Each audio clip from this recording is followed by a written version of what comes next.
What's going on, everybody? It's the Bull Show, aka Aidan, and welcome back to another video. Ladies and gentlemen, our fifth and last game of the Chicago Bulls Summer League has come to an end, and as I've said for the past few games now, and continue to say today, I honestly could not be happier with the performance that the Chicago Bulls displayed in their final Summer League game. We were 2 points away from breaking the record for the most Summer League points in the NBA history. So you can clearly see how important, how great, and how balanced our scoring was once again from this team. And as I said before, I don't think you can ask for much more from young players coming into this Summer League team. A lot of them not really playing any sort of NBA minutes or anything like that, and still somehow managed to have an incredible Summer League experience. I really felt like if we could actually go to that championship game like the Knicks and the Portland Trailblazers have, we might have been able to do something there. But at the end of the day, we walk away from the Summer League, in my opinion, with an extremely positive 4-1 record and just a fantastic experience overall. And we've got to learn a lot out of some of these players. Some of these players I would absolutely take in a heartbeat for a training camp deal.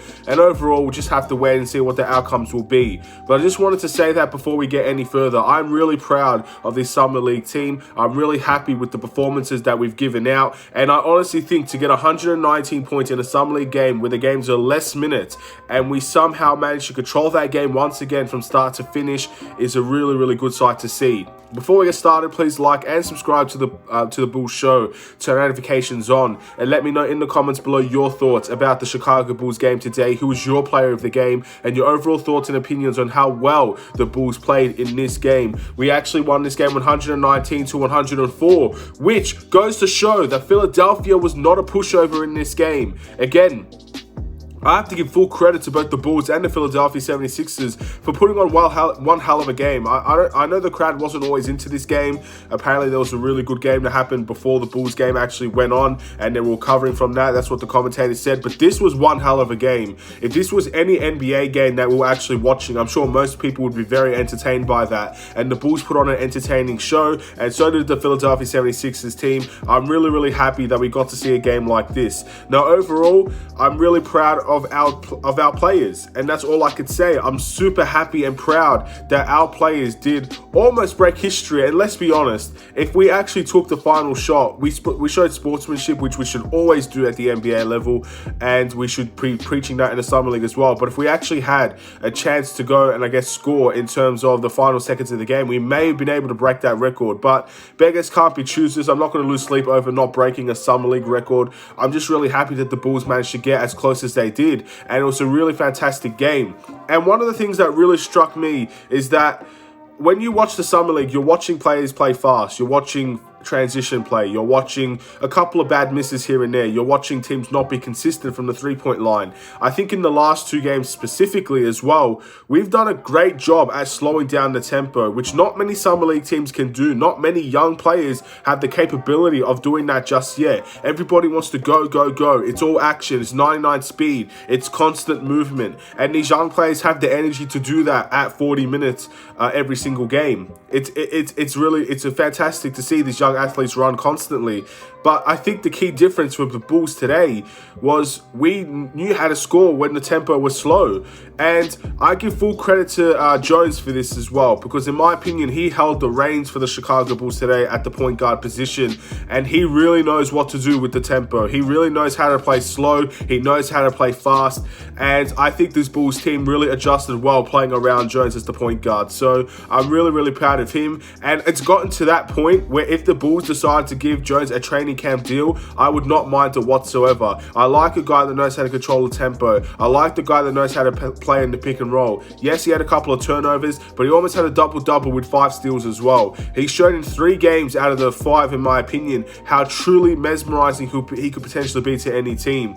And look, I'm not saying he's a superstar player or anything like that. Again, it is just the Summer League. You're going to have to do it at the highest of the highest levels. But I think there's a spot for him on this training camp at least. Even a 2-way contract, I would really consider it as well. He's absolutely balled out this Summer League. He deserves a lot of praise.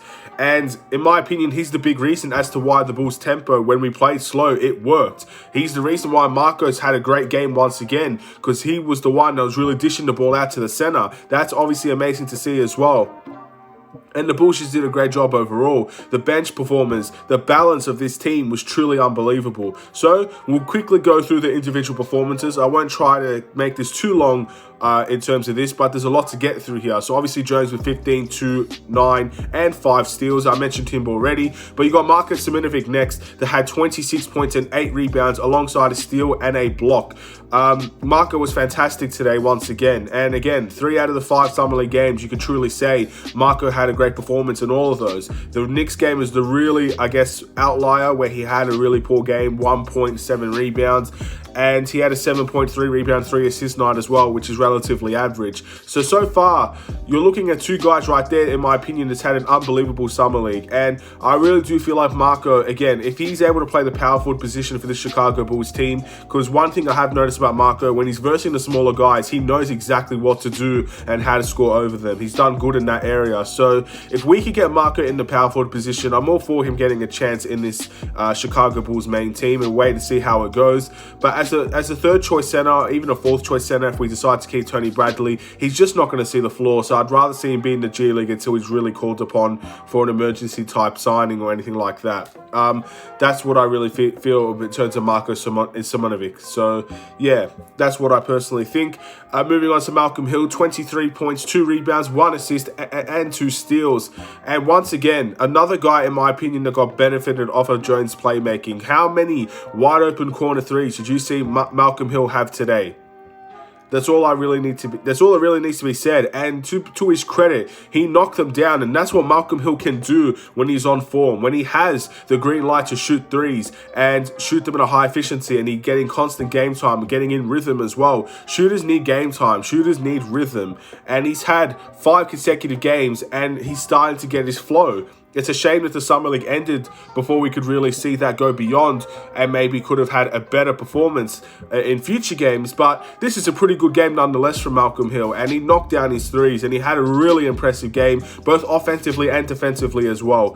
Full credit to Malcolm Hill on his performance. Justin Lewis, look, by halftime, I was looking at Justin Lewis's stats, ladies and gentlemen, thinking this guy's set for another 6.6 rebound performance, but he actually went above and beyond that as well, having a great second half, 11 points, 5 rebounds, 2 assists, 1 steal, and 1 block. The guy always finds a way to be consistent. Again, I'm so happy I was proven wrong in relation to Justin Lewis. I'll say it to the moon and back. I've been impressed with Justin Lewis in this Summer League as well. There have been a couple of guys that have had a tremendous Summer League experiences. I'm not saying Justin Lewis was tremendous in this Summer League, but my goodness was he consistent and consistently solid as well. So I'm excited to see what he can bring to the Chicago Bulls team, because if you can bring 6 points and 6 rebounds off of this bench in limited game time, there could very much be a situation where the Bulls fans are praising the signing of Justin Lewis. And so far, so good. We'll see how it goes in the future.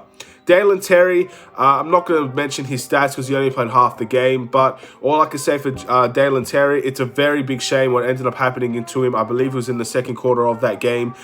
From what I've heard, it's a hamstring injury, which, look, in all seriousness, considering the injuries that I thought was going to happen by the way he was holding that knee, I think a hamstring injury is kind of a blessing in disguise, because it could have been a lot worse. Of course, injuries are never a blessing, but when you see, again, his reaction, it's a non-contact injury first and foremost. That's always the biggest concern in my opinion. And the fact that he was holding his knee, it wasn't holding his hamstring, he was holding his knee. Again, I was very, very concerned. But thankfully, it looks like it's a hamstring injury. Those could take a couple of weeks to a month to heal, maybe even a little bit longer than that. But he'll be back by the start of the season, most likely. Again, fingers crossed that everything goes well in that. I'm not 100% certain, and hopefully Dalen Terry can get well soon. I do not feel like it's the Bulls' fault for playing him. I know many people said he should have rested, but at the end of the day, these young players need as much experience as they can before getting into the NBA. So I'm not really too upset about that, but we'll wait and see how it goes. Again, if he's out for the season pretty much, if it is worse than what the commentators were saying, then yeah, I'm sure many people would have said he shouldn't have played. We'll just wait and see. It's looking positive in terms of just a hamstring injury, and hopefully he'll get better soon. Thornwell as well got 10 points, 2 rebounds, 2 assists. Nice performance from him. Ethan Thompson came in with a big game today, 9 points and 1 rebound. You got Freeman Liberty as well with an unbelievably good 3-point shooting performance with 11 points and 1 rebound, 2 assists. And you got Maker as well with 11 points, 2 rebounds and 2 assists. If I'm missing anybody, feel free to let me know in the comments below. My player of the game will have to go to Jones, in my opinion. Again, a 15 points and 9 assist performance with 5 steals. I know Marco was fantastic, but in my opinion, Marco doesn't have anywhere near the game that he had if it wasn't for Jones' playmaking to him constant basis. And Malcolm Hill as well had a tremendous game. You've got to give him full credit. But yeah, look, it's an incredible game. You don't get to 119 points and have too much negatives to talk about. We could have broke that record. And I think Philadelphia really brought their A game as well. This was a fun game to watch. If this was any regular season game, most people would be satisfied with the performances that both those teams gave. So again, full credit to Philly, full credit to the Bulls. It was a great game. We go 4-1 in terms of this Summer League experience. That's the best I've seen in a couple of years. I think since Denzel Valentine was in the Summer League. So yeah, that was a really, really impressive performance from this Chicago Bulls team. I'm proud, I'm happy, I'm satisfied, and more importantly, I'm excited for some of these young players. I'm going to be looking at, in terms of where some of these players go. If Jones doesn't make it to the Bulls team and he gets an offer somewhere else, I'm going to be keeping my eyes on that because he really had an impressive Summer League. Maker as well is another guy I'll be looking at. If the Bulls can't bring him in or don't bring him in, I'm going to be interested to see where he goes as well, because I feel like these players have done enough to earn minutes in other situations, in other teams, maybe overseas, different countries. These guys are looking for contracts, not just in the NBA, and I feel like people have been watching this. If I've been watching this as a Bulls fan, I know there are scouts at the game. I know there are scouts overseas watching these players, and I think the right opportunity will come for some of them. So I'm very happy for those players. They've done a tremendous job. I'd like to see the Bulls give some of them training camp deals to see how they can progress in terms of the main team. Maybe someone earns a spot. But even if they don't, wait and see where they go and what their future destination is. Maybe they'll be back for next year's Summer League team, and maybe we can go and compete something in terms of the Summer League Championship. Get a ring, ladies and gentlemen, for these young players. But going to end the video here. Thank you for watching. Please like and subscribe if you're new. I'll see you in another Chicago Bulls video, ladies and gentlemen. The Summer League has come to an end. We will no longer be talking about the Summer League. Maybe I'll make one video just recapping everything. But even if I don't, this looks like it's going to be the end. We're talking more about the Bulls training camp, moving into that direction, and obviously talking a little bit about the free agency signings as well. That seems to be the goal until obviously we get some preseason action. Have a wonderful and safe day. Stay safe, stay healthy, stay tuned for more. Take care and